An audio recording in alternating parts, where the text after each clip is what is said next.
प्यारे बच्चों, आज हम इकोनॉमिक्स के थर्ड चैप्टर के बारे में पढ़ेंगे।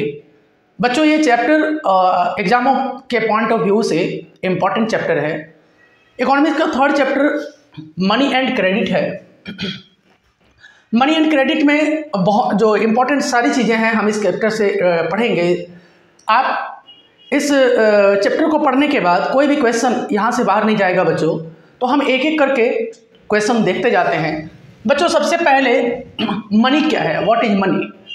Money is something that can act as a medium of exchange in transaction. It eliminates the need for double coincidence if want.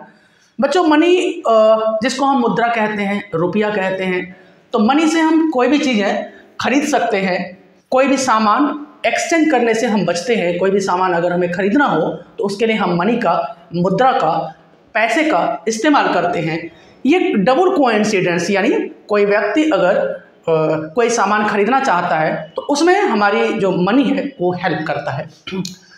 दूसरा है barter system. What do you understand by barter system? बच्चों, barter system आज से 2000 साल पहले, 1500 साल पहले, जब हमारे पूरे अर्थ में या हमारे इंडिया में मनी का इन्वेंट नहीं हुआ था, खोज नहीं हुआ था, तब हम लोग क्या करते थे कि हमारे पास जैसे गेहूं है, हमारे घर में गेहूं उपजा और हमें अगर किसी से आलू खरीदनी है तो हम उसको ढूंढते थे कि हमें गेहूं देकर देना है और उससे आलू लेना है।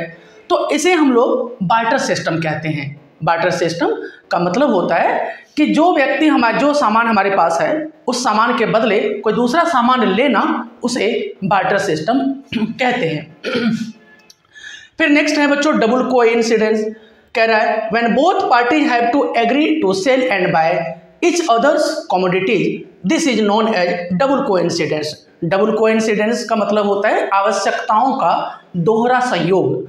आवश्यकताओं का दोहरा संयोग क्या है कि मान लिया जाए कि मेरे पास मेरे घर में जूता बनता है और हमें अगर किसी से आलू लेना है तो हमें ढूंढना पड़ेगा कि कहाँ आलू हमें किससे लेना है, और उसी व्यक्ति को जूता लेना हो, तो इसे कहते हैं आवश्यकताओं का दोहरा सहयोग, डबल कोइंसिडेंस। कि हमें ऐसे व्यक्ति को ढूंढना पड़ेगा जो ऐसे ही सामान की जरूरत है, ऐसे ही सामान की उसे जरूरत है जिसकी हमें भी आवश्यकता हो, ताकि हम उसे अपना सामान दे सकें और उससे हम अपना सामान ले सकें। इसे डबल कोइंसिडेंस कहते हैं। आजकल बच्चों मॉडर्न फॉर्म्स ऑफ मनी पूरे वर्ल्ड में, पूरे विश्व में आज जो मुद्रा का, करेंसी का रूप है वो पेपर नोट्स है। आज जो हम 500 के, 1000 के, 200 के नोट्स देख रहे हैं वो पेपर नोट्स, कॉइन्स हैं। सिक्के के रूप में भी पूरे वर्ल्ड में पैसे चल रहा है। चेक के रूप में भी मान लीजिए किसी को 2000, 10,000, 20,000, 2 लाख का चेक देना हो तो चेक के रूप में भी मनी हम दे सकते हैं, या चेक भी एक मनी का एक टाइप है, प्रकार है। डेबिट कार्ड से हम किसी को पैसे ट्रांसफर करते हैं, वो भी मनी का एक फॉर्म है। आजकल ये नया ट्रेंड हो गया है। क्रेडिट कार्ड, यूपीआई से भी हम पैसे ट्रांसफर कर सकते हैं, इसे भी मनी के रूप में काउंटिंग किया जा रहा है। नेट बैंकिंग, आप नेट बैंकिंग देखते ही हो, पूरा विश्व जो है नेट बैंकिंग से अभी चल रहा है, तो नेट बैंकिंग भी मनी का एक तरीका है। उसके बाद मोबाइल बैंकिंग, मोबाइल से भी डाउनलोड कर लिया हमने और मोबाइल से पैसे ट्रांसफ़र कर दिया, तो ये भी मोबाइल बैंकिंग भी मॉडर्न फॉर्म्स ऑफ मनी है। और इस प्रकार ये सारे मनी के प्रकार हैं। नेक्स्ट है बच्चों व्हाट इज क्रेडिट। बहुत इंपॉर्टेंट क्वेश्चन है क्रेडिट। हिंदी में कहते हैं साख क्या है? बच्चों, इसको एक एग्जाम्पल से मैं समझाता हूँ।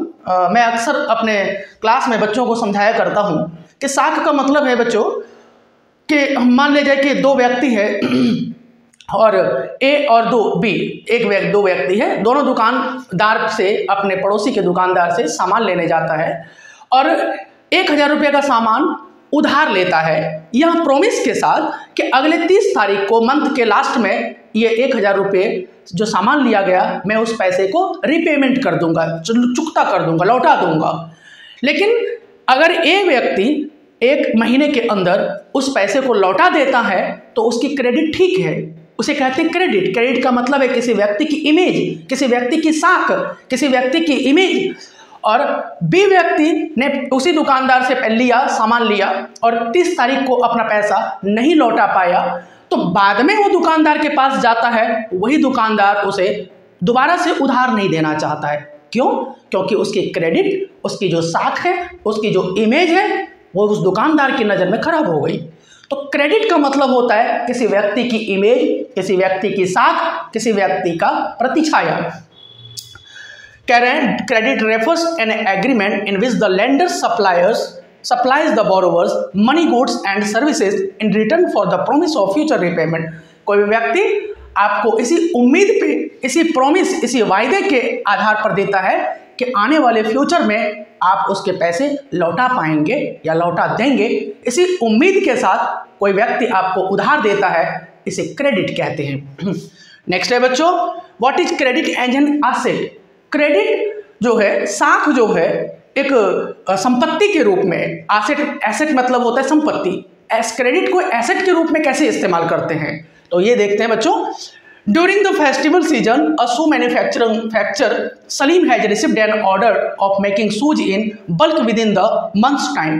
एक व्यक्ति अपने 10th इसी चैप्टर में सलीम साहब का एक एग्जाम्पल है कि सलीम साहब को एक कंपनी की, जूते कंपनी की तरफ से एक ऑर्डर आता है कि 1 महीने के अंदर आपको कुछ जूते बड़ी कंपनी को बना करके देने हैं। फेस्टिवल का सीजन है, फेस्टिवल का मतलब दशहरा, दिवाली या कोई भी ईद, इन सब का फेस्टिवल का सीजन है।